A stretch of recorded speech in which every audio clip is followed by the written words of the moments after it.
Bienvenue dans cette nouvelle vidéo. Nous allons voir comment combiner les fonctions de base de données et les tableaux de données.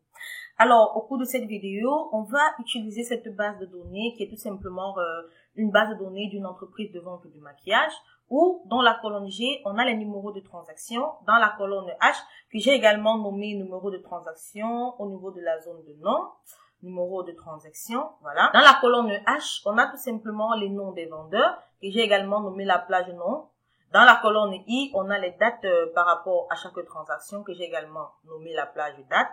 Dans la colonne J, on a les produits vendus, donc que j'ai également nommé produits.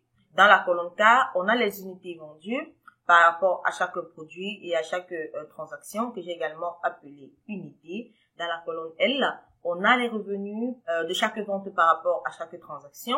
Donc ici que j'ai appelé revenus et enfin on a les régions vendues pour chaque produit que j'ai appelé ici région. Alors cette base de données contient également une plage nommée que j'ai appelée données qui contient les en-têtes des noms, dates, produits, unités, revenus et régions. Donc je l'ai déjà expliqué dans les précédentes vidéos que je vous invite bien sûr à aller regarder. On va utiliser tout simplement cette plage nommée données dans nos formules de base de données, Alors, comme argument base de données, bel et bien. Donc, voilà en quelque sorte déjà ma base de données. Maintenant, comme je l'ai dit, on va donc voir comment combiner les fonctions de base de données et les tableaux de données que j'ai également déjà vu dans une de mes précédentes vidéos. Alors, si vous ne connaissez pas ce que c'est que les tableaux de données, je vous invite donc à regarder les vidéos qui parlent des tableaux de données. Donc, je pourrais pas tout simplement m'absenter à réexpliquer tout ici. Alors, au cours de cette vidéo, ce qu'on aimerait donc savoir, c'est le montant total ou encore le montant, les revenus que chaque vendeur a vendu pour chaque produit de maquillage. Alors, cela signifie que on a ici 8 vendeurs et on aimerait donc savoir les revenus que chaque vendeur a eu par rapport à chaque produit. Donc, on a donc 8 vendeurs et 5 produits. Donc, on aimerait donc savoir le montant ou encore les revenus que chaque vendeur a eu par rapport à chaque produit. Par exemple, je veux savoir les revenus que Bestie a eu dans les ventes du lip gloss, les revenus que Bestie a eu dans les ventes de fondation, c'est-à-dire les fonds de teint. Donc, les revenus que Bestie a eu dans les lipsticks, c'est-à-dire le rouge à lèvres. Le revenu que Bestie a eu dans les mascaras et le revenu que Bestie a eu dans l'eyeliner.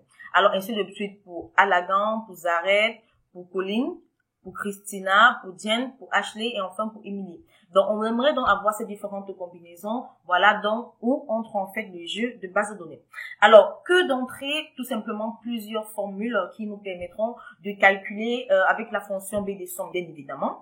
Donc, que d'utiliser donc plusieurs formules dans ces différentes cellules pour la combinaison de ces différents revenus. On peut donc utiliser le tableau de données. Alors, le tableau de données nous permet tout simplement d'avoir une combinaison de plusieurs, je vais appeler ça plusieurs activités. Voilà, en un seul tableau. Mais lorsqu'on a déjà la formule ou encore le revenu d'une personne, on pourra donc utiliser le tableau de données pour avoir les revenus de tous les vendeurs. Alors, on va donc ici, j'ai tout simplement dans la plage, j'ai d'abord montré mon argument critère. Alors, mon argument critère ici se trouve dans la plage W5AX6 où j'ai le nom, j'entre un nom par exemple, j'entre n'importe quel nom Bestie ici et le produit, j'entre le eyeliner. Vous pouvez entrer n'importe quel nom dans votre base de données et n'importe quel produit. C'est juste pour illustrer déjà l'exemple. Donc, comme je l'ai dit tantôt pour ce problème, donc, on va utiliser la fonction B des sommes dont la plage de critères est basée à la fois sur les colonnes nom et produit, autant pour moi. Donc, à l'aide donc d'un tableau de données, on va donc facilement parcourir toutes les combinaisons possibles des noms et des produits, voilà, dans la plage de critères et calculer les revenus total pour chaque combinaison de noms et de produits. Alors, comme je l'ai dit, j'ai d'abord commencé par entrer n'importe quel nom dans la cellule W6 autant pour moi et n'importe quel produit dans la cellule X6. Donc ici, j'ai entré comme nom, c'est un exemple. Je pouvais entrer Alagan, je pouvais entrer Colleen, je pouvais entrer Christina. Il est bel et bien de savoir que ces noms sont tout simplement le nom des vendeurs qui se trouvent dans ma base de données. Donc je n'ai pas inventé, c'est important vraiment. Donc également, les produits sont également les produits présents dans ma base de données. Je n'ai rien inventé vraiment. Donc voilà, j'ai tout simplement donc entré un nom dans pour l'argument critère des fonctions base de données. Donc voilà, je dois entrer un nom Bestie dans la cellule W6 et j'ai entré le eyeliner dans la cellule X6. Alors, je vais tout simplement donc entrer une formule à base de la fonction B des sommes qui va donc calculer les revenus de Bestie pour les produits de eyeliner. Donc, je me place donc, j'ai déjà constitué ma base de données. Je me place donc dans la cellule P5. J'entre dans la formule que je n'explique plus en utilisant la fonction B des sommes, base de données somme, voilà, qui additionne les nombres se trouvant dans les champs colonnes d'enregistrement de base de données correspondant aux conditions que vous avez spécifiées, base de données. Alors, je vais tout simplement utiliser la nommée données que j'ai expliqué tout à l'heure qui comportait également les en-têtes. Donc, base de données, je vais donc utiliser l'argument base de données, c'est tout simplement le champ nommé données. Alors ici, comme on l'a dit, comme je vais préciser dans les précédentes vidéos, vous pouvez soit entrer le nom du champ entre guillemets ou encore entrer le numéro de la colonne. Alors, si je reviens au niveau de mes données ou encore de ma base de données, les revenus se trouvent à la première, deuxième, troisième, quatrième et cinquième colonne. On a bel et bien les revenus. Donc, je peux donc entrer 5 pour entrer l'argument champ. Et enfin, les critères, c'est tout simplement la plage. On a donc les critères qui sont composés, la plage W5 à X6. Donc, lorsque j'ai terminé, je peux donc fermer mes parenthèses. Et là, j'ai tout simplement la somme des revenus de Bestie ayant vendu le eyeliner. Donc, maintenant, après avoir donc calculé la somme des revenus pour le cas de Bestie et du eyeliner, on va donc saisir, j'ai donc saisi certains noms. Les noms des vendeurs dans la plage P6 à P13 et j'ai également entré le nom des produits dans la plage Q5 à U5. Alors, après avoir donc entré ces deux combinaisons, je peux donc sélectionner maintenant la plage du tableau de données pour entrer la table de données. Alors, pour cela, je sélectionne donc la plage P5 en sélectionnant également les produits et les noms jusqu'à de P5 à U13. Lorsque j'ai terminé, je vais au niveau de l'onglet Données du ruban. Dans le groupe Prévision, je sélectionne le menu déroulant Analyse des scénarios. Et dans Analyse des scénarios, je clique dans ce table de données. Cela active donc la boîte de dialogue table de données ou les cellules d'entrée des lignes. Alors ici, les cellules d'entrée des lignes, ici il s'agit des lignes. Dans les lignes, on a bel et bien les produits. Donc, les cellules d'entrée des lignes seraient tout simplement le X6 contient les produits, bel et bien. Les cellules d'entrée des lignes, ce sont des produits. Et les cellules d'entrée des colonnes sont bel et bien les noms des vendeurs. Ici, je vais sélectionner Bestie, qui est tout simplement la cellule W6. Lorsque j'ai terminé, je peux donc cliquer sur OK. Et là, on obtient tout simplement ensuite les résultats. Comme vous pouvez le constater, chaque entrée du tableau de données calcule donc les revenus générés pour la combinaison des noms et des produits. Alors, comme je le disais, on obtient dans ce tableau de données. Donc, comme vous pouvez le constater, chaque entrée du tableau de données calcule donc les revenus générés pour une combinaison de noms et de produits qui est différent car le tableau de données entraîne donc le placement des noms dans la cellule W6 et les produits dans la cellule X6. Donc, par exemple, on peut bien voir que Bestie a vendu pour le lip gloss 5675,66. On peut convertir comme ça en dollars. Donc, on peut également voir que Gent a vendu, par exemple, pour le lipstick 3953,3 $. Donc, voilà, en quelque sorte, comment on a donc combiné les fonctions base de données à un tableau de données. Alors, comme vous pouvez le constater, cet exemple montre donc comment la combinaison des tableaux de données et les fonctions statistiques de base de données peut générer donc rapidement de nombreuses statistiques intéressantes.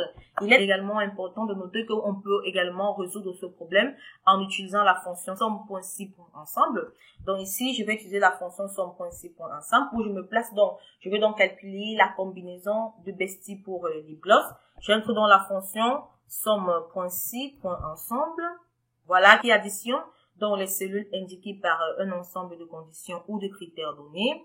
Alors ici, qu'est-ce que je souhaite sommer? Il s'agit également ici de revenus. Dans ma base de données, j'entre donc les revenus. Alors, j'entre la plage nommée revenus. Quels sont les arguments que je souhaite entrer? Alors, la plage des critères, qu'est-ce que je souhaite entrer? Je souhaite d'abord entrer le nom qui se trouve tout simplement au niveau de la cellule P9, Bestie ou Bestie. Ensuite, j'entre tout simplement le produit. Voilà, le produit dans la plage nommée produit. c'est quel type de produit. Je me calcule donc l'ensemble des revenus effectués par Bestie pour le lip gloss ou encore le brillant à lèvres.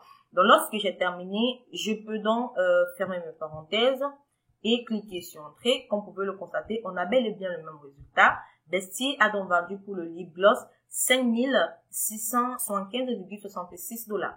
Donc, je peux donc copier la formule vers d'autres cellules, mais pour cela, il faut entrer des références absolues. Donc ici, je vais fixer donc quoi? La colonne, j'appuie sur F4 en sélectionnant le nom. Donc, il s'agit ici de la colonne que je souhaite fixer. On va passer de P19 à P20, P21 et ainsi de suite. Donc, je fixe uniquement la colonne là. Alors, ici, ensuite, je fixe uniquement la ligne. Donc, on va passer de la ligne 18 à la ligne 19. Alors, voilà, je fixe uniquement, autant pour moi, le numéro de ligne. Voilà. Lorsque j'ai terminé, je peux donc cliquer sur Entrée. Je peux donc copier la formule vers d'autres cellules. Voilà. On peut bel et bien voir que pour Bestie, pour les fondations ou encore le fond de teint, elle a bel et bien vendu 8043,48 $. Voilà. Pour le lip gloss, elle a une vente de 3968,6 $. Pour le mascara, elle a une vente de 4827,25 $. Et enfin, pour le eyeliner, elle a une vente, on voit un revenu de 6046,534 $. Donc, je peux également copier la formule pour avoir les autres noms. Donc, je passe donc de Bestie à Allagan Zare Colline Christina, Diane, Ashley et Emily. Donc, les ventes correspondent bien et bien. Donc, on peut donc voir qu'on pouvait utiliser également la fonction somme, point ci, point ensemble ou encore la fonction base de données. Donc, voilà, j'espère vraiment que vous avez aimé la vidéo. Nous allons donc nous retrouver très prochainement dans une nouvelle